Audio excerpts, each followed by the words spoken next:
12वीं कक्षा में पढ़ने वाली रजनी को जब से पता चला है कि वह मामा के घर जा रही है, तब से खुशी का ठिकाना नहीं है।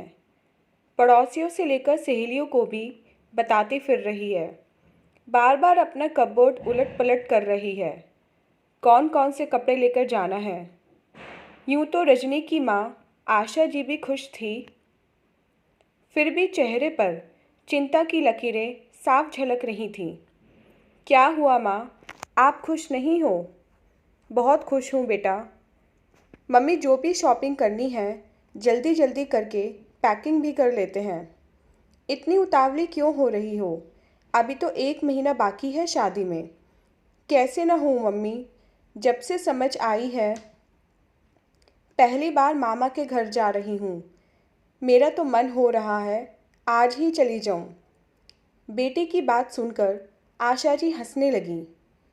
एक बात पूछूं मम्मी, बताओगी ना? हाँ पूछो। आखिर क्या बात थी जो इतने सालों तक मामा मामी ने हमें नहीं बुलाया, हम नहीं गए? समय आने पर सब बता दूंगी।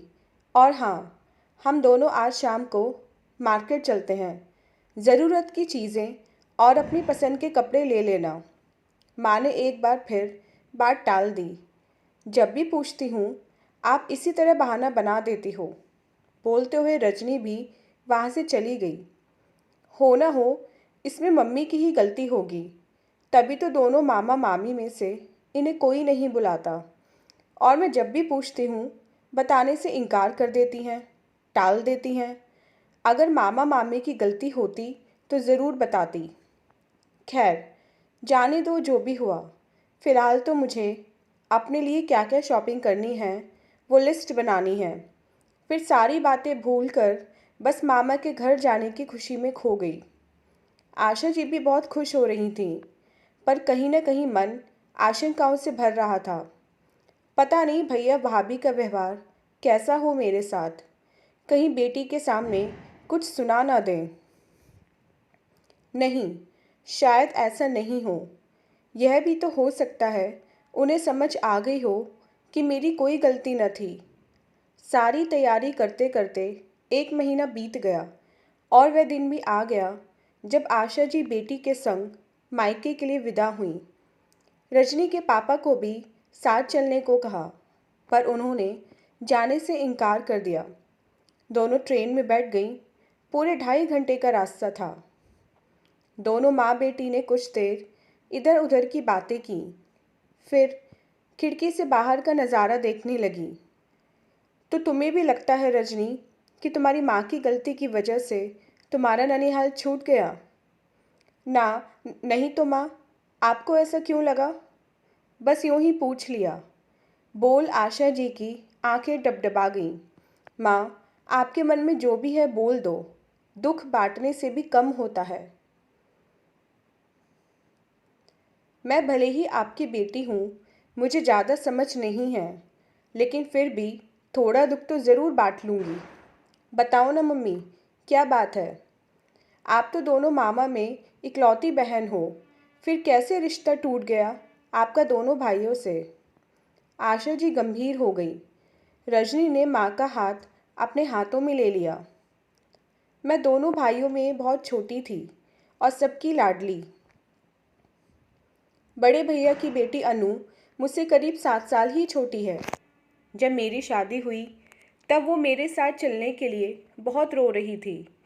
वह पहली बार मेरे साथ तो नहीं आई, लेकिन बाद में एक आध बार मैं उसे लेकर आई। उसे बहुत अच्छा लगता। यहाँ पर घर वालों का स्वभाव देखकर माँ बाबूजी के साथ भैया भाभी बहुत खुश थे, तो अनु को आने से मना नहीं करते।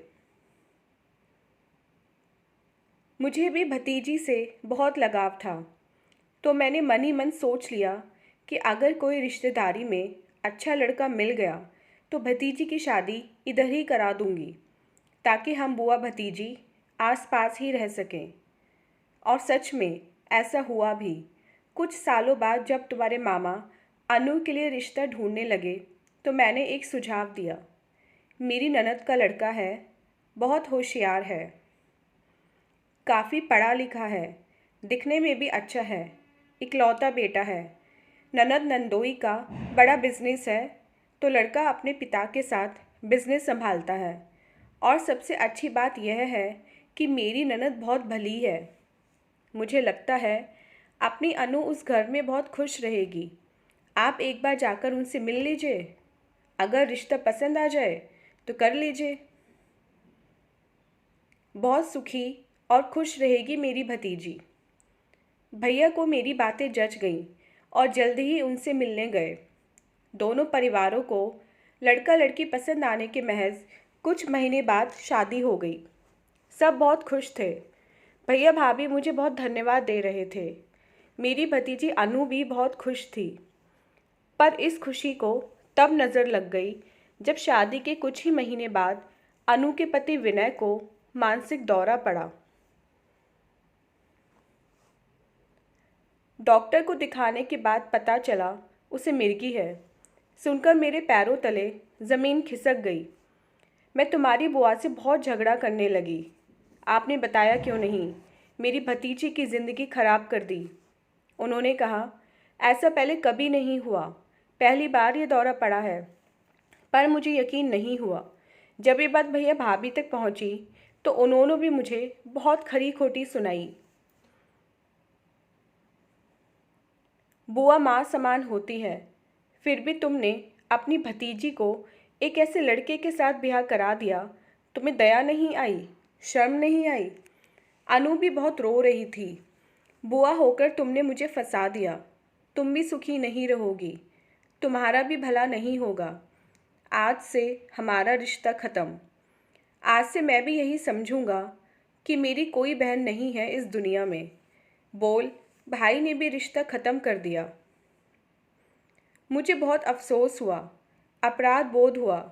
इतनी बड़ी गलती मैंने भी तुम्हारी बुआ की बातों पर यकीन उसके बाद कर तुम्हारी बुआ के साथ टूटा भी हुआ रिश्ता मनमुटाव फिर हो से गया। जोड़ लिया। आना जाना पर मेरा बंद हो मायका गया। नहीं मिल पाया। विनय को कुछ अच्छे से वर्षों अच्छे बाद डॉक्टर को दिखाया। मेरी छोटी भाभी ने इलाज कहा, चला और एक वे ठीक हो भतीजी गया। और भी है, अब तक उसके लिए ठीक कोई है। रिश्ता देखिए ना। अनु भी बहुत खुश मैंने है। साफ मना कर अब वे दिया। 2 बच्चों की तो माँ भी कहने है। लगी, आपकी रिश्तेदारी में एक लड़का है, बहुत अच्छा है।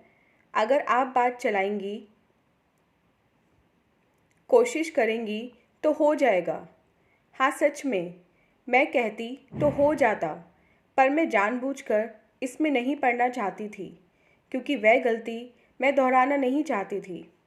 इसलिए मैंने इस रिश्ते से किनारा ही कर लिया। बस तब से छोटे भाई भाभी भी नाराज़ हो गए। इसी गुस्से में उन्होंने अपनी बिटिया की शादी में नहीं बुलाया, ना ही न्योता दिया। तब तो घर में टेलीफोन नहीं था। मैंने दोनों भाई भाभीयों को बहुत चिट्ठी लिखी, संवाद भिजवाया। मुझे लगा कि कुछ दिनों की नाराज़गी है, फिर सब ठीक हो जाएगा। लेकिन जब एक का भी जवाब नहीं आया और ना ही वे दोनों आए, तब मैंने भी उम्मीद छोड़ दी, पहल करना छोड़ दिया। बाकी बच्चों को मामा के घर जाते देख तुम अक्सर रोने लगती। यह देख मुझे भी रोना आ जाता।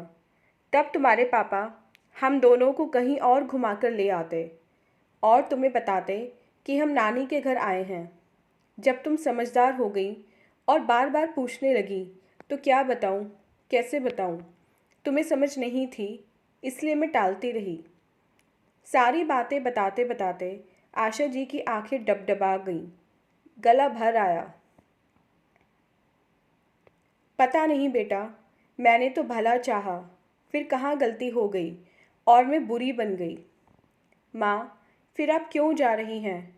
उन्होंने आपका इतना अपमान किया, भला बुरा कहा, फिर भी एक बुलावे पर आप जा रही हैं। चलिए, हम यहीं से वापस हो जाते हैं। हम नहीं जाएंगे। नहीं बेटा, ऐसे नहीं बोलते। हाँ, उन्होंने मुझे बहुत भला बुरा कहा, पर मुझे लगता है उसकी जगह मैं भी रहती तो शायद ऐसे ही कुछ करती।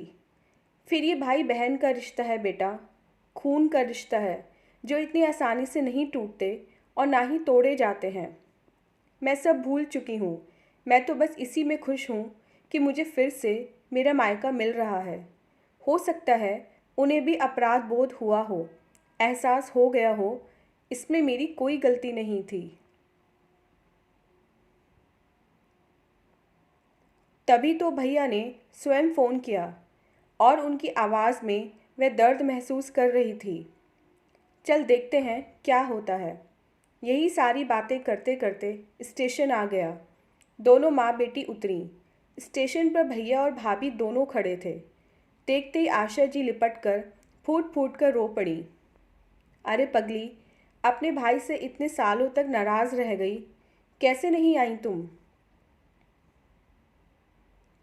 भैया भाभी, नाराज़ मैं नहीं, आप लोग थे।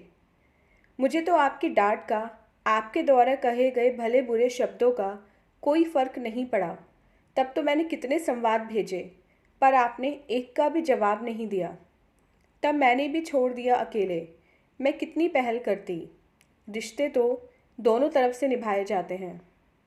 तुमने सही कहा, पर जो हो गया सो हो गया।